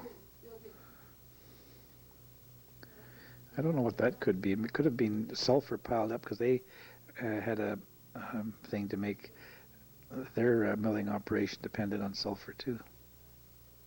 Glen fishing at Donaldson Lake off the shore. The Uranium City welcomes you sign that was right over the bridge coming into Uranium City over Fredette Creek, the first thing you see just as you're coming into town. There's the view up the hill towards the Esso bulk station. Municipal Hospital, obviously the road that turns up to the hospital. Just after that, this is the falls just below the bridge on Fredette Creek. Obviously Kiwanis Park down at the bottom of the creek right on Martin Lake. There was some spring flowers, crocuses, more of the falls. Summer on Martin Lake, the Kiwanis Beach, probably the 1st of July. That looks like Betty Taylor there, but it is Betty Taylor. And that looked like Horlock with her, I'm not sure. Uranium City Boat Clubs, Commodore's Boat Club or something. Glen has an awful lot of beach stuff here, and I just sorted out.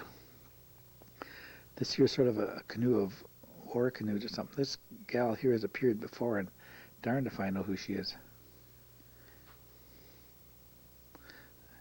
Looked a bit like Marge Beckrimmert, but it just doesn't seem right.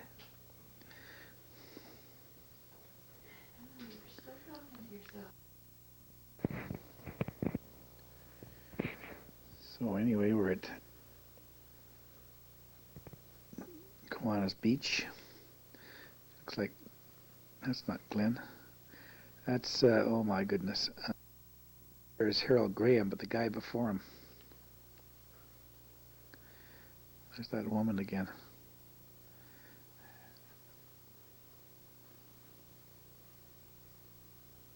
That's probably her husband, I guess. I don't know who he is, that guy.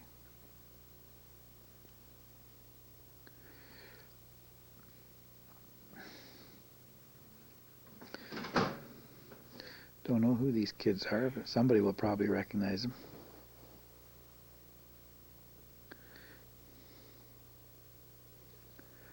That there is an interesting picture. That there is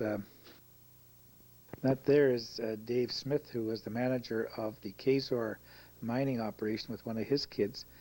Dave worked for Department of Mineral Resources as a mining engineer inspector for years. Then he went on to Kazor. Then he went back to the provincial government. Then he was working with there's Graham wiping the bum of one of his kids back in the bush just off the beach. Kid couldn't wait. There's Robinson and McIntyre cleaning up Kiwanis Beach. It was a clean-up day, and they were down picking up no end of garbage. Anyway, back to Dave Smith. He ended up working for Saskatchewan Mining Development Corporation, or what's now Cameco, and he died here 5 or 6 or 7 years ago. He accidentally walked into the rotating blade of a helicopter, the back blade. He got out of a helicopter and walked around into the blade. Now this is Flanagan's, Joyce sitting on her mom's knee, and there's Larry and Joyce on the Kiwanis Beach having good times.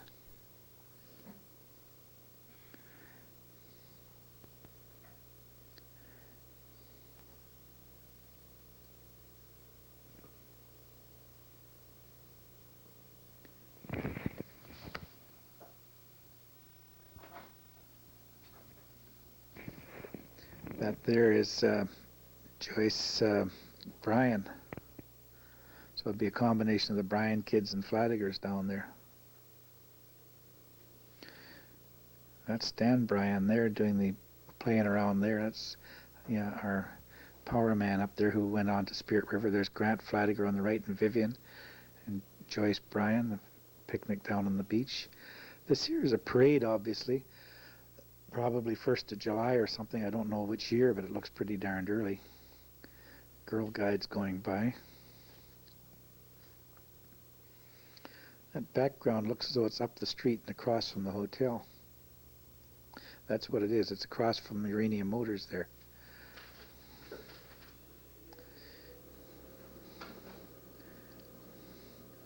Hordes of kids coming through with decorated bikes and everything else. That was the ambulance that was at the time. Don't know who this is on the floats. These guys are builders. There's the DNR. I don't know who that is on the back running the hose. I should know. This is Rick's. Got drills working right here, drilling great big chunks of rock right on the float. A bunch of kids having good times in this horse-drawn team. Various queen candidates, and who they are, I don't know. I recognize that girl. I've seen her in pictures here before, but I don't have a name for her. That looks a bit like Shannon in the car there, Ruth, but I don't know. Similarly, I don't know who these girls are. They had an interesting gimmick going there. A miner's dream or something. This is the Legion going by. This would be down by, there's the ESSO office there, bulk office. Well, actually the retail office for that matter. So this is down, turning out coming off in front of the RCMP building. RCMP building would be off to the left there somewhere.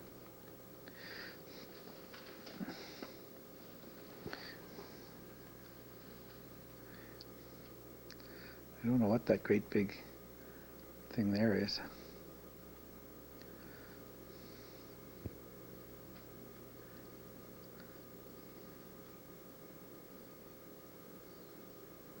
This is the hospital float. I've got pictures of that elsewhere from the other side. And this is up by the hotel, just right at the corner of the hotel. Legion, there's Graham right there. Looks like Mary Derechuk or somebody back there.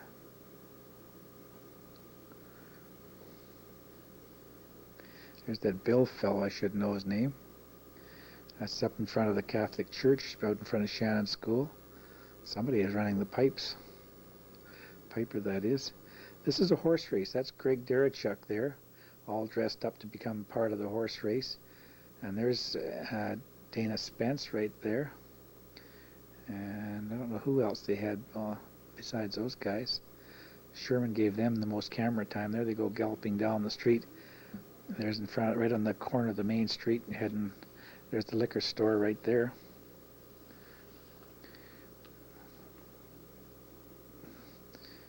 Pretty wild horse race. These are probably all people involved with Kiwanis who would do a trick. There's Paul Vincent holding the horse there on the right, and Dana sitting on the horse. Some kids up there, I don't know what they're up to. But this was a horse race. Looks like Dana won the race. He seems to have won a jug with a ribbon on it. Paul Vincent making a speech. Greg Derechuk making a speech. This looks like November 11th. It has the red flowers. Looks like the Legion party of some kind. Bill Markowski there. Greg Derechuk on the left. Audrey Ellingham in the middle. Mary Derechuk. Paul Vincent. Mary Derechuk. That looked like Rudy Dufour a bit to the right there. Mary and Paul Vincent. Now, field day out by Shannon School. There's the Catholic Church in the background, looking over towards the Eldorado housing.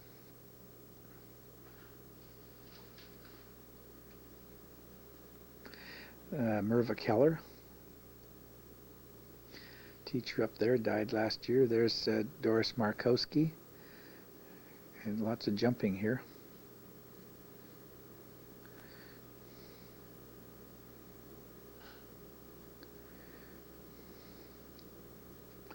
There's that was Ella Warniak going by there. Her name all of a sudden went missing on me.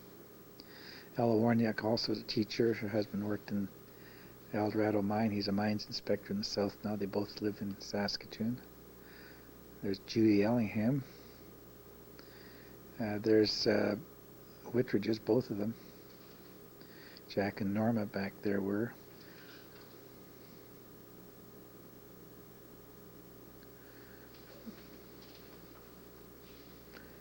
While swinging through the crowd here.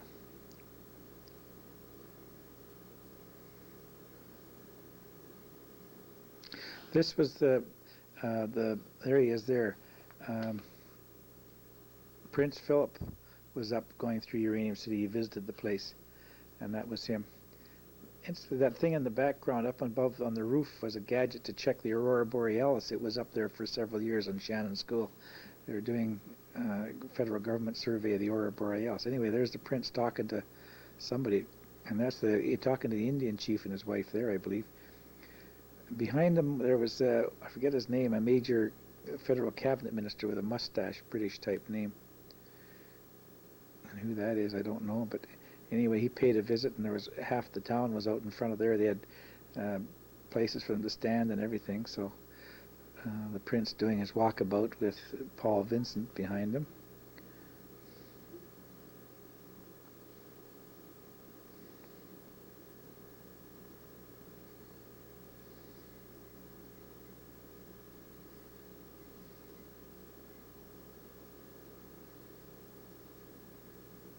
Saying goodbye to everybody. They built that thing there just for his visit. And off he goes.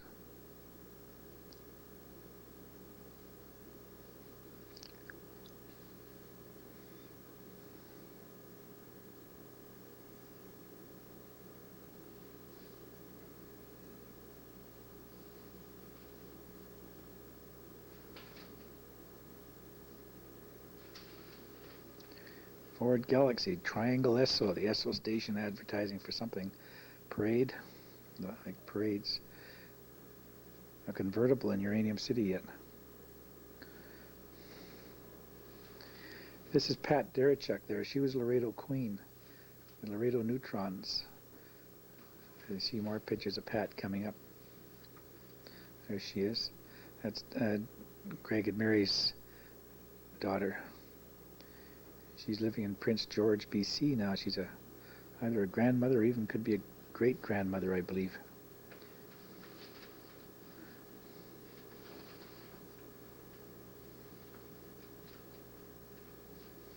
Fellow making a presentation, I don't know who he is. Kusi throwing horseshoes. This is probably out at Lake Cinch, probably another United Church picnic or something. Who that little kid is, I haven't got a clue. Having races anyway, off they go.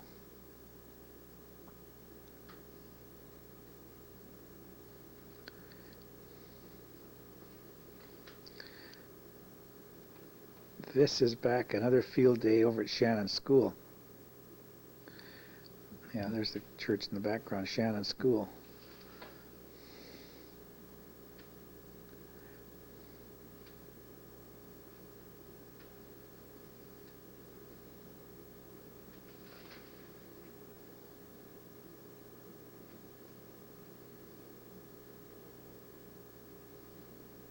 That fellow's familiar. I think he was RCMP sergeant at the time.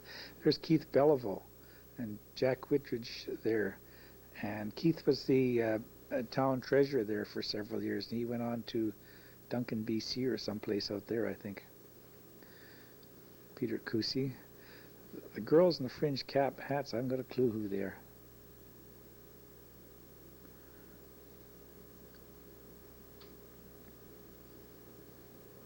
Norma Whitridge smoking a cigarette there. Familiar face, don't know who she is. That kid on the right looks familiar, but I don't have a name for her.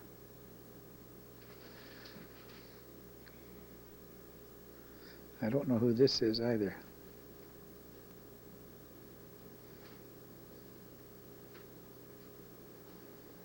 Similarly, I know the face, but I don't know the name.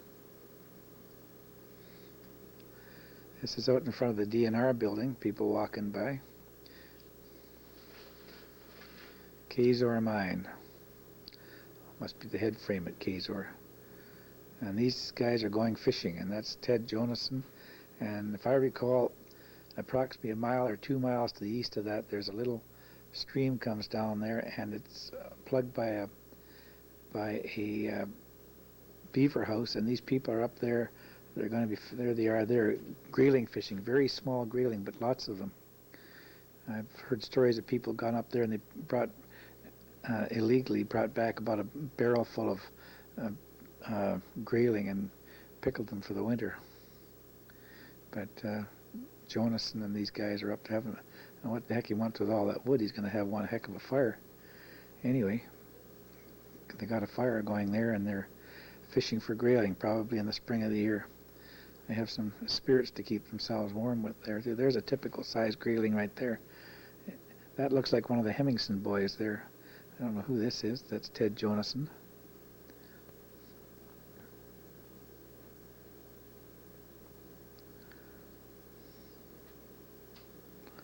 I don't know who that is, but that's with Ted Jonason. Who's Rayanne that's going to work tonight? Camera.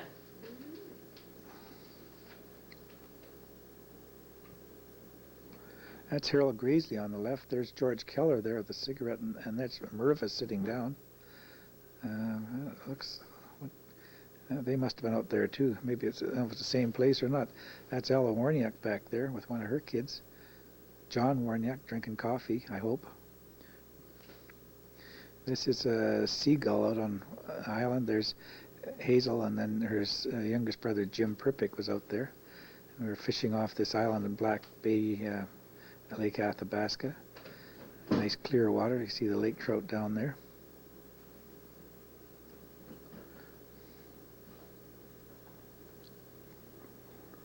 That's our dog Sweetie. We had a little beagle there for a year or two.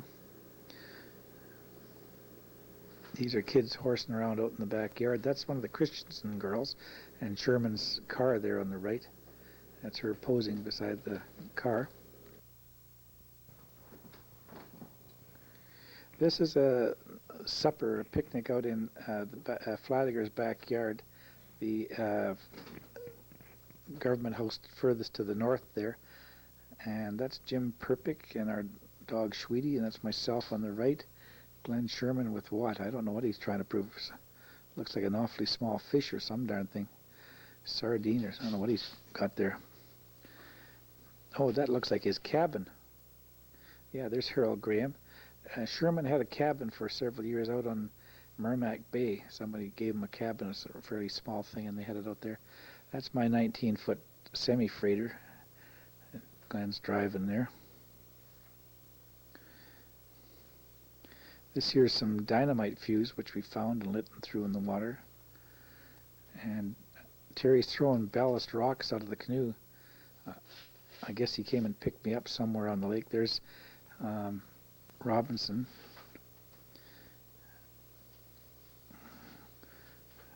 A lot of concentration going on and some fish there somewhere. This could be fishing down at the north end of Milliken. I'm not sure. It looks like the north end of Milliken Lake. These guys are fishing. As you can see, there's Harold Graisley, and I think that's Son Jr. there. But this does jump around quite a bit. Harold Graisley was a liquor vendor there for a few years. Later went to Priestville and died down there. He's got a son, Harold, is in Uranium City now, I understand, and so is his Harold Sr.'s wife is up there.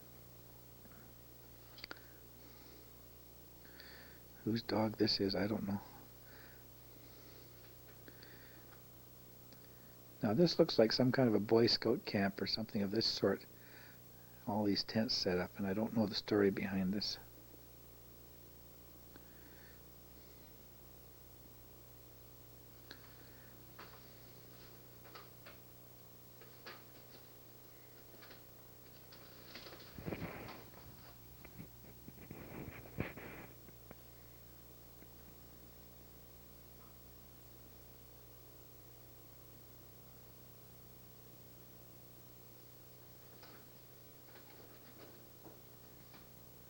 That there's Thrasher, Dean Thrasher, Albert Embleton, playing horseshoe somewhere. Albert Embleton had the trucking business. Now there's Claire Thrasher, Dean's wife. They had oh my goodness, they had the dry cleaning plant up there, and they also had the tourist camp on towards the west end of Tazen Lake.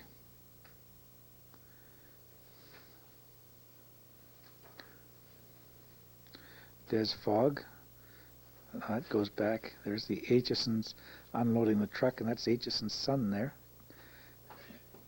And they're obviously going camping on the lake. They're put in at least one or maybe two canoes, and you'll see them paddle away. Look at the gear they're hauling. It indicates they tend to be out at least overnight.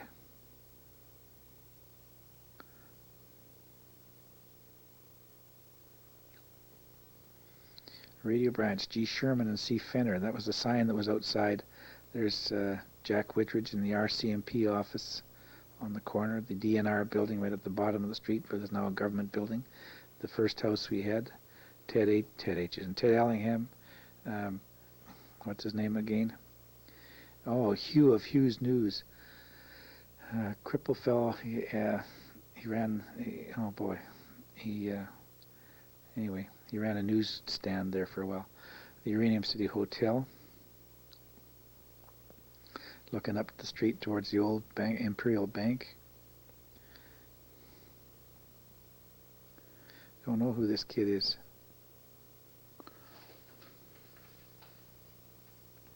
Sherman cooking a wiener over an open fire. The Horn River, that's the boat that had been the Clearwater. Clearwater sank there, and then they pulled it off the bottom and it became the Horn River. There's Vivian Fladiger and Hazel going into the Black Bay uranium office at Fishhook Bay, and then here they are going underground at Fishhook Bay. Now they're coming back out from Fishhook Bay. Glen Sherman in the middle, so he went underground there too. That's the guy who worked at the mine. That should have been in earlier here in terms of time sequence, but here it is anyway. Black Bay Uranium Limited office. Vivian and Hazel and I don't know this guy's name.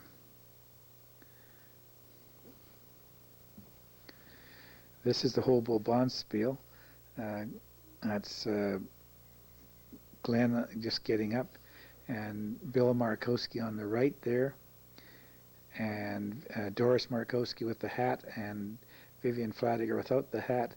And the idea was this weekend was the Hobo Bonspiel. You had to dress up and act up like hobos, and they were doing their best to meet the qualifications, and so they were off to do some not at all serious bonspieling.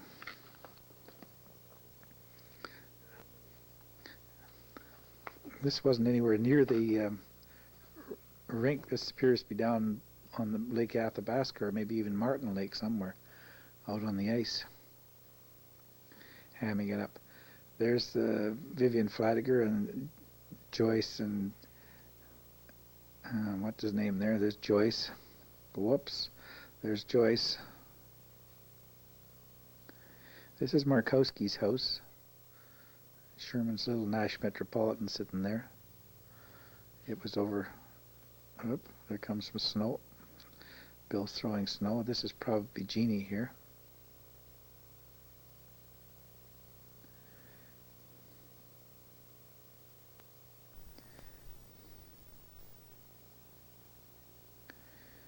And then we have some black spots in here for probably something to do with I was having trouble with the machine, and so I may have ended up with a bit of black here, but it certainly isn't the end of the film. Now, filming, what's this? There's our dog. That's me coming through the bush with a fishing rod.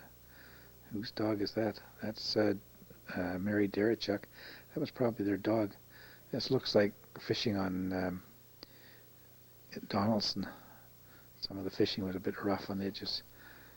Can't have been Donaldson because that's a jackfish. There aren't jackfish in Donaldson. Vivian Fladiger with some wood. Grant Fladiger carrying, it's there. Joyce. Hazel with her hat pulled down. There's Larry Fladiger on the left there.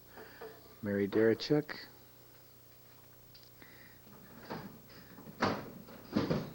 Vivian eating off a stick. Grant's taking it easy down there.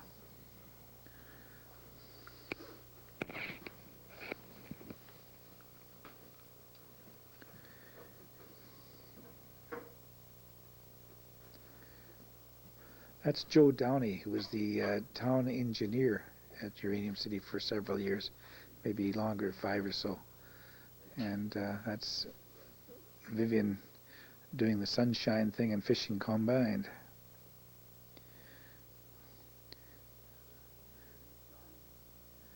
Vivian and Joyce. Greg Garachuk on the right.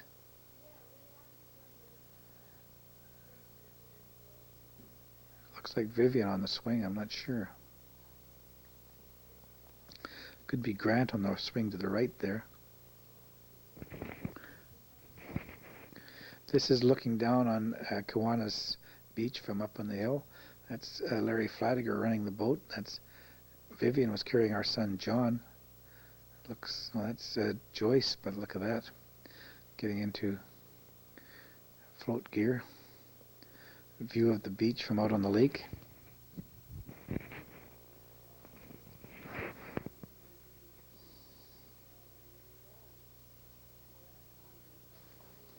Vivian and Joyce.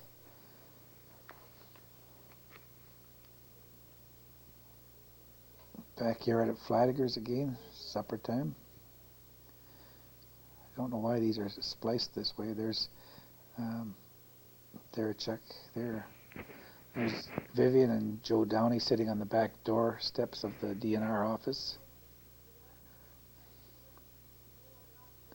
Stan Bryan and family.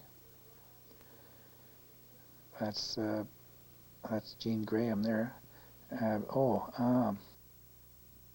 The lady in the pearl thing there, that was Von Brevern, Melita Von Brevern.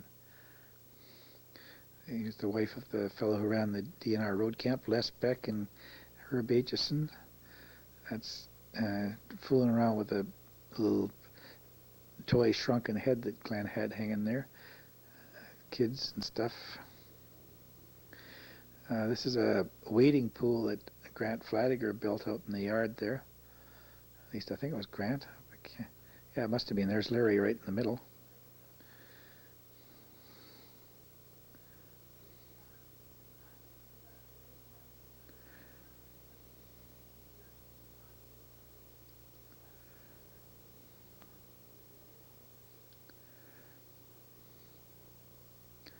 Vivian cooking up a bunch of hamburgers and onions there.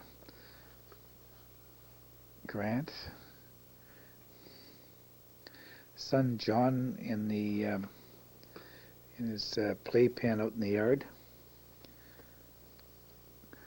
You have to put up with this for a minute because I ran this full rather than shorting it because I didn't have any film of this myself, so decided I might as well get it now. I don't know whose puppy that is. John's knocking heck out of it anyway.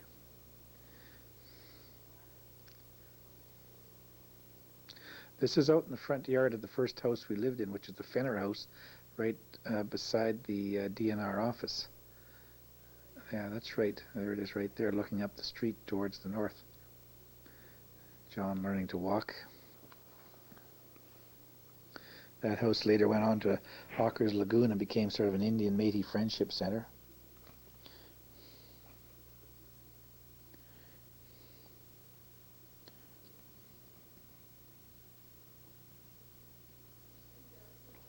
Vivian Flanagan, Hazel. Vivian going through there with a bunch of kids heading for the store, presumably.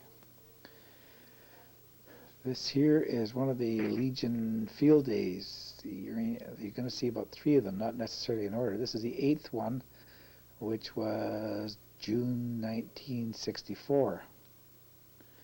You're going to see the 7th and I think the 13th, so you just have to figure it from there. There's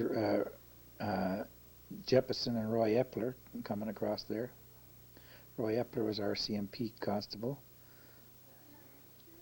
There's Al Warniak doing something. They're throwing, I don't know, something. Oh, there it is. Herb Aitchison, Harold Graisley, Peter Cousy.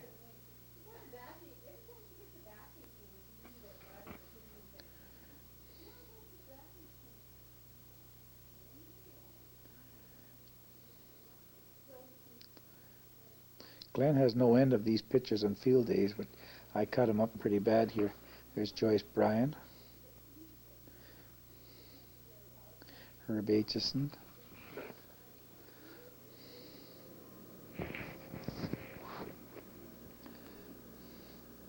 prizes for the field day, the Legion field day.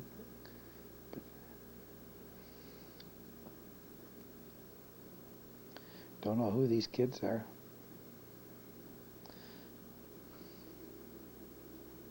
Mrs. Hardman, she was the wife of the postmaster for many years. He was the postmaster for many years. He ended up dying and is buried in Uranium City, but she's, as far as I know, still perking along quite well.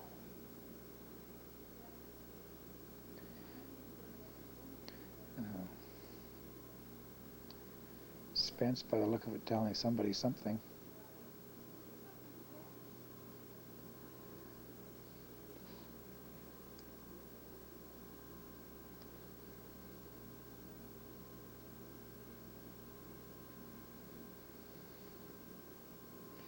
That was Alan Warniak throwing something else.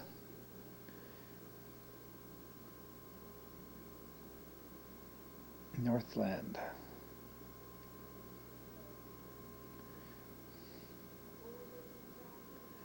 Sack race.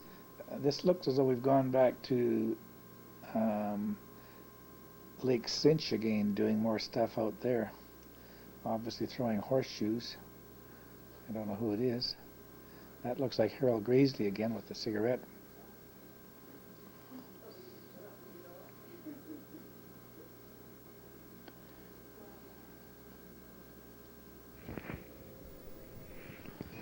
And I've gone back to black again, but I know I haven't finished, but it's just be patient here for a minute and I'll come right back. The problem of being interrupted while trying to do these type of things. This is down on the Bushell dock. There's quite a number of boats, pretty fancy ones. That's Casey Sillick getting out of the boat with the rod there.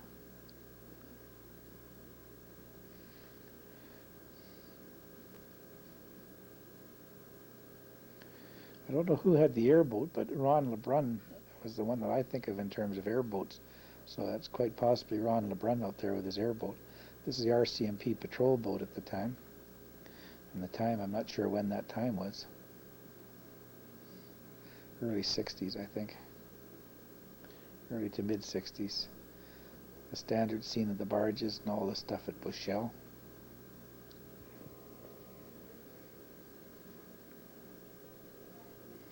Okay, Bay 164, another Legion track meet, or 63 maybe, I don't know. More Legion track meet. There's Kusi, and that other fellow looks familiar. I don't know who he is though.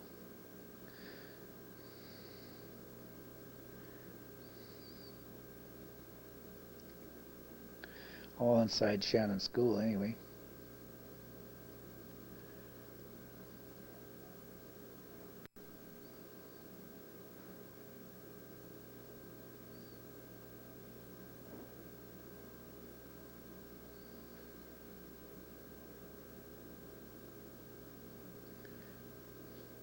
There is, in the red jacket there, that's Joanne Wasson. There's Wes McIntyre. That little guy there in the blue there, that's Bobby Wasson, their oldest son. Jack and Wasson was a miner up there. He died a few years ago. Worked down here at Anglo Ruin as well. There's Joanne again. Joanne's remarried and lived down south somewhere. And there's Herb Aitchison, Joanne. This would be Bobby coming straight at the camera. Sherman would give him a lot of priority. That's him right there. Looks like he's getting enough red ribbons there too. Bobby was quite a hockey player. His sister Marlene lives here in Larange right now. Has for quite a few years. Married to Larry Walkowski. Peter picking up all the bits and pieces of the game.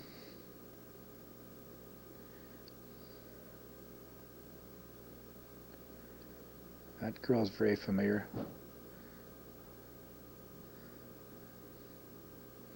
Pete.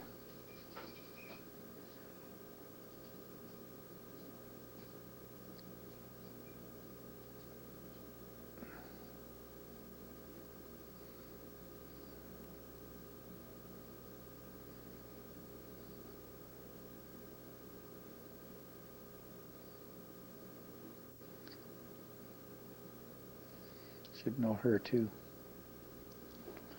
That's Joanne and Bobby out talking there.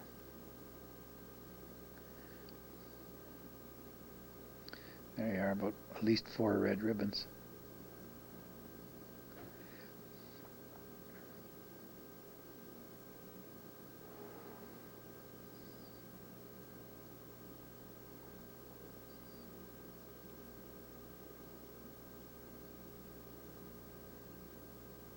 Glen Sherman giving out ribbons and awards while Peter's doing the reading onto the microphone there. Looking inside the windows at Shannon. I think we're back out at Lake Cinch again.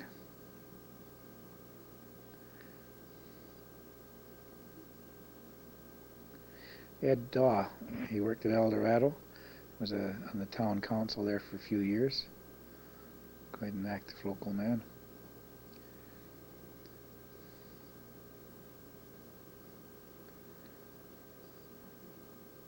Chris Monks. Got some leaves to keep the bugs off with, I guess. Branches. Chris Monks was a miner at El Dorado and was there for quite a few years, and now living up there is Rudy Dufour swinging the kid, I think. Chris is east of Prince Albert there. June 63. No, can't be. 13th. It's got to be way after 63. Because the location is all of a sudden, it's up at the Can-Do High School general location in that area. Must be 73. I don't know. Because this ballpark was put in as a 1967 project, I think. And maybe, I don't know.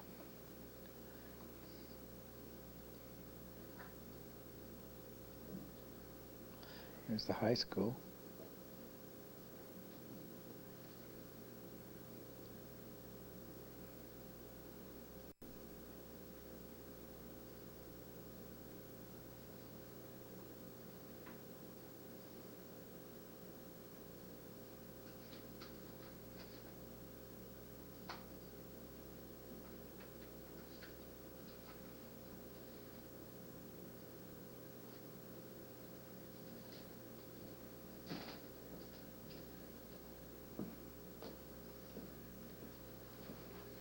And this is long after my time, so I don't know who I'm looking at here. But again, I cut it back. This looks like a high school team of some kind getting onto an airplane.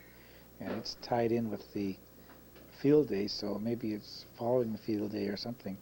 All these kids look like high school. That was Bob Adam on the right there, just very briefly, the teacher.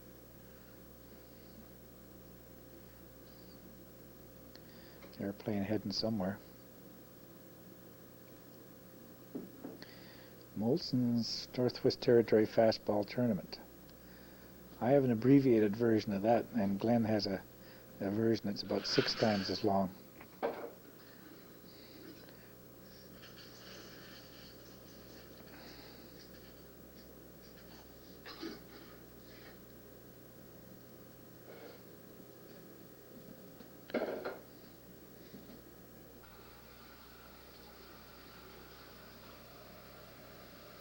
Uranium City Ambulance. That used to be part of the fire department thing. They're hunting. That's George Michelow, prospector, and Bobby Morimoto, who've been up there since year 1. And Carl Strathdy is in here someplace too. That's probably Carl on the left. Yeah, that's Carl. And there's George. He did a lot of prospecting and everything else up there. And these fellows went down hunting on the west end of the lake, and I was going back and forth and got a black spot there. There's a black bear in the bush. And there's Robbie Robinson, the gun, and this is another hunting expedition. There was Robinson and Dan Melnick and Glen Sherman, and they flew out to do some moose hunting somewhere here. And you'll see something interesting here in a minute. Inside Larange, I think, Larange, Uranium City, probably.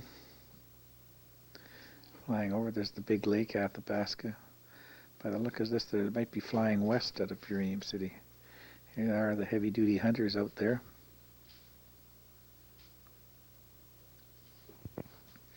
This moose, according to what Glen tells me, they landed there and they saw this moose or something by aircraft, and they're going to try to get him off the pontoon. And Glen was taking pictures as this moose swam to shore. And you'll see what happened when the moose got to shore. There he comes up on the shore. Pow, down he goes. He got hit real good. And he got up again. And would you believe it, that moose went into the bush, and they never did recover it. They never got that moose. They felt pretty bad about it, but they lost him. They had him dead rights. This and McGinnis there. And Gordon McGinnis, and I don't know where the heck this was taken. It must be their kids someplace, but they're pretty well all growing up too. I don't know who this fellow is. I don't know, that's one of our dogs. And that's Harold Graisley chopping some firewood, and that's Jack Whitridge. And Norma putting some fire on there. And Jack Whitridge attending to the beer cooler down by the lake. So the time sequence, I haven't got a clue when this was. Could have been quite a few years ago. Similarly, I haven't got a clue who those kids are. They're probably Whitridges and Bryans and who knows what else. There's Norma and Jack right there taking pictures. And that's Bryan, Mrs. Bryan was on the left there. Joyce Bryan, that's Stan doing all the heavy duty work down on the, trying to throw someone in the lake. That woman there looked a bit, on the right, looked a bit like Melita von Brevern, but I don't know. Didn't get a quick enough look at her. Small game at Uranium City, and I think these are all women dressed up as clowns, and they were having a fun game there. Glen has endless baseball. Like he was a coach for the women's baseball there for years, and he's got no end of 8mm pictures of women's baseball here, but I cut it down considerably here, and I just kept some of this since it was relatively unique. These people all dressed up to play baseball. When this ends, that'll be the end of the series for Glen, because he's got a whole bunch of other stuff, but it's mostly holiday visits outside the Uranium City area, and all I really wanted was, for my purposes, was the Uranium City material.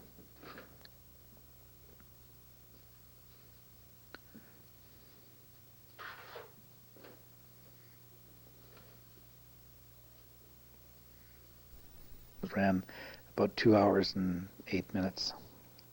End of this.